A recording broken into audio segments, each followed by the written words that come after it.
Hello everyone, welcome back to my channel. और आज का हमारा टॉपिक है पुष्प, जो कि पुष्पों की पौधों की आकारिकी से संबंधित है। तो पुष्प के बारे में जानते हैं कि आवृतबीजी पौधों में लैंगिक जनन का कार्य फूल या पुष्प द्वारा संपन्न होता है। जो भी हमारा लैंगिक जनन होता है आवृतबीजी पौधों में, वो हमेशा पुष्प के द्वारा ही संपन्न होता है। पुष्प के एक डंठल द्वारा तने से जुड़ा होता है। जो हमारा पुष्प का डंठल है वो तने से जुड़ा रहेगा। इस डंठल को ही पुष्प वृंत कहा जाता है। जिन फूलों में पुष्प वृंत होता है उन्हें सवृंत कहते हैं, और जिनमें पुष्प वृंत अनुपस्थित रहता है उन्हें कहा जाता है आवृंत।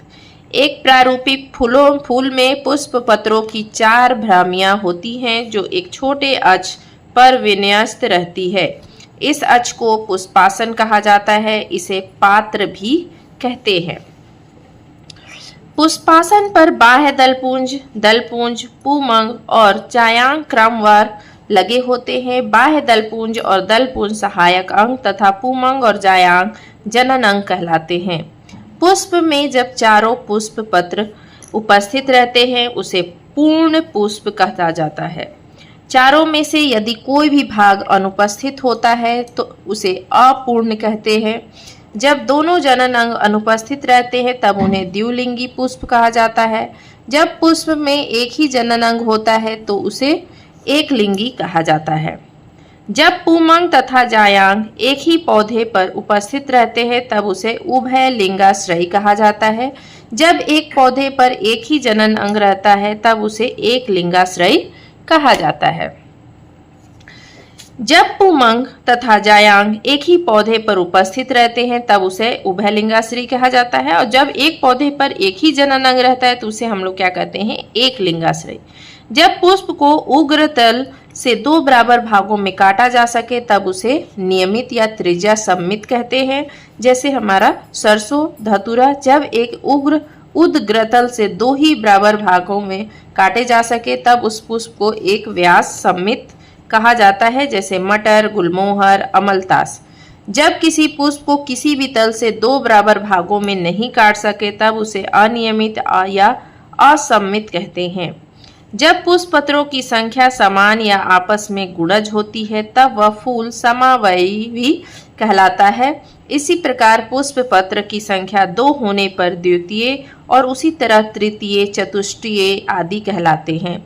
जिन पौधों में पुष्प वृंत के नीचे पत्तियां छोटी होकर ब्रैक्ट के रूप में उपस्थित रहती हैं उन्हें सहपत्री, तथा जिनमें ब्रैक्ट नहीं होते हैं उन्हें असहपत्री कहा जाता है। पुष्प के भाग कितने होते हैं? तो पुष्प के हमारे 4 भाग होते हैं, बाह्य दलपुंज और पुमंग तथा जायांग। एक सामान्य पुष्प के विभिन्न भागों का वर्णन इस प्रकार है। पुष्प वृंत, प्रत्येक फूल एक डंडी पर लगा होता है, इसे हम लोग क्या कहा जाता है, पुष्प वृंत। पुष्प वृंत की चोटी बढ़कर पुष्पासन बनाती है और अन्य सभी पुष्पी अंग पुष्पासन से जुड़े होते हैं। बाह्य दलपुंज, यह बाह्य दल से मिलकर बना होता है। ये हरे पत्तों की तरह रचनाएं होती हैं जो फूल के आधार पर लगी रहती है। इन्हें सामूहिक रूप में बाह्य दलपुंज कहा जाता है। बाह्य दल फूल की खुलने से पहले रक्षा करता है। जब फूल क्या होता है, खुलेगा, जब परिपक्व होकर खिल जाता है उससे पहले वो उसको क्या करती है, रक्षा करती है। नेक्स्ट है दलपुंज। यह दल से मिलकर बना होता है। बाह्य दल के चक्रों से अंगों के भीतरी चक्रों को दल तथा उसके समूह को कोरोला कहते हैं। दलपुंज पुष्प की सुंदरतम भाग है। दल प्रायः चटक रंग की होती है और कीटों को आकर्षित करने के लिए कभी कभी इनमें सुगंध भी होती है। कभी कभी बाह्य दलपुंज तथा दलपुंज में अंतर नहीं होता है। ये दोनों परस्पर मिलकर परिदलपुंज बनाते हैं। इसके प्रत्येक सदस्य को परिदल कहते हैं। पुष्प दल विन्यास। पुष्प कलिका में दल तथा बाह्य दल के आपसी संबंध को पुष्प दल विन्यास कहते हैं। यह निम्नांकित प्रकार का होता है। फर्स्ट, कोर स्पर्शी। जब एक सहायक अंग के पत्र आपस में किनारों पर छूते हों तब ऐसे पुष्प दल विन्यास को हम लोग कोर स्पर्शी कहते हैं, जैसे मदार में। व्यावर्तित, प्रत्येक सहायक अंग अर्थात बाह्य दलपुंज तथा दलपुंज के एक पत्र की एक कोर दूसरे पत्र की एक कोर से ढकी रहती है, तब ऐसे पुष्प दल विन्यास को व्यावर्तित कहते हैं, जैसे हमारा गुड़हल, भिंडी, कपास में होता है। कोर छादी। प्रत्येक सहायक अंग में एक पत्र की दोनों कोरें अन्य दो पत्रों से ढकी रहती है, फिर एक पत्र की दोनों कोरें दो पत्रों की दो कोरों से ढके रहती है तथा अन्य पत्र व्यावर्तित विन्यास में रहते हैं। ऐसे पुष्प दल विन्यास को कोर छादी कहते हैं, जैसे हॉलीहॉक गुलमोहर में होता है, गुलमोहर या अमलतास में। क्वीन कांसियल। जब दो पुष्प पत्र पूर्ण रूप से अन्य दो पुष्प पत्रों के द्वारा ढके रहते हैं तथा एक पुष्प पत्र व्यावर्तित विन्यास में होता है, तब ऐसे पुष्प दल विन्यास को क्वीन कांसियल कहते हैं, जैसे अमरूद में। ध्वजिक। मटर तथा सेम में 5 पंखुड़ियां होती है। पिछली पंखुड़ी सबसे बड़ी होती है, उसे स्टैंडर्ड कहते हैं। यह अपने दाएं बाएं किनारे की दोनों पंखुड़ियों को करीब करीब ढक लेती है, इन्हें विंग्स कहते हैं। ये दोनों पंखुड़ियां सामने की दोनों पंखुड़ियों को, जो सबसे छोटी होती है, ढक लेती है। इस प्रकार के पुष्प दल विन्यास को पैपिलियोमेसियस कहा जाता है।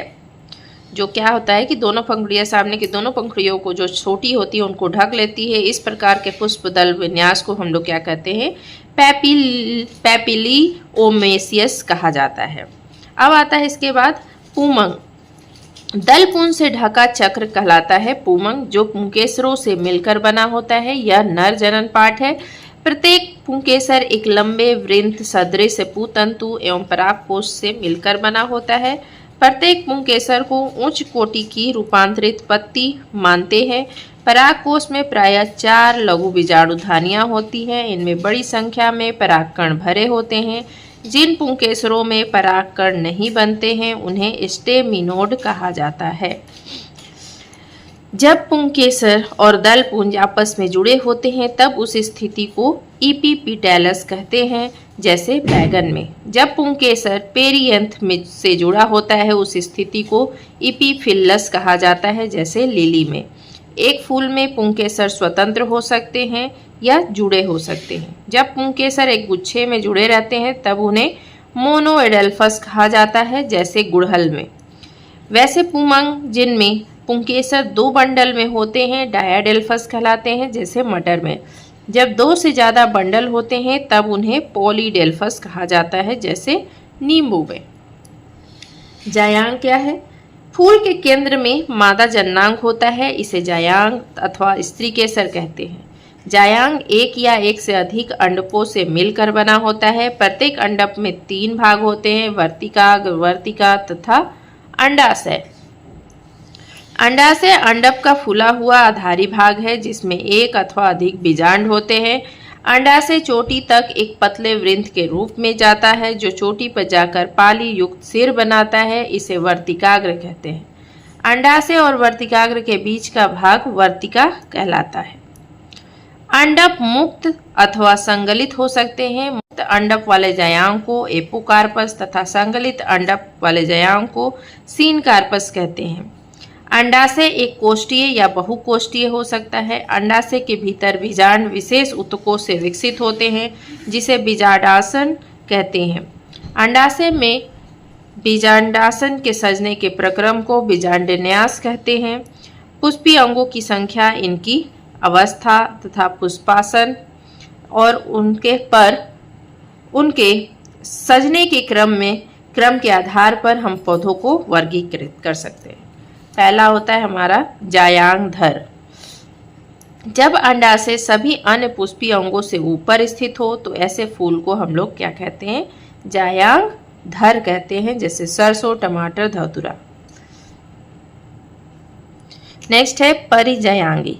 कुछ फूलों के पुष्पासन अंडाशय के चारों ओर प्याले की तरह की रचना का बना लेता है, और उस पर बाह्य दल, दलपुंज, पुंकेसर लगे रहते हैं। इस प्रकार के फूलों को परिजायांगी कहते हैं। उदाहरण गुलाब।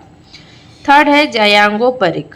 जब पुष्पासन न केवल प्याले के आकार का ही होता है, बल्कि अंडाशय से संगलित हो जाता है और पुष्प के अन्य अंग अंडाशय की चोटी पर लगते हैं, तब ऐसे फूलों को जायांगोपरिक कहते हैं। ऐसे फूलों में जायांग औधोवर्ती होती है, उदाहरण कद्दू या फिर हमारा सेब हो सकता है। तो यहाँ है हमारा पहला जायांगधर, सेकंड परिजायांगी, थर्ड ये हमारा जायांगोपरिक जो कि हमारा क्या है, प्याले के आकार का है। इसमें परिजायांगी में हमारा पुष्पासन प्याले की तरह ये भी रचना बना रहा है और इसमें जो बाह्य दल, दल पुंज और पुंकेसर लगे हुए हैं वो उसी क्रम में लगे हुए हैं। इसमें हमारा जो जायांगधर में है वो हमारा समान लंबाई का हो जाता है, वो हमेशा लंबा होता है। तो आज के लिए बस इतना ही। आई होप कि आपको ये वीडियो अच्छा लगा हो। अगर आपको ये वीडियो अच्छा लगा तो मेक श्योर इस वीडियो को लाइक करें, चैनल को सब्सक्राइब करें और ज़्यादा से ज़्यादा इस वीडियो को शेयर करें। धन्यवाद।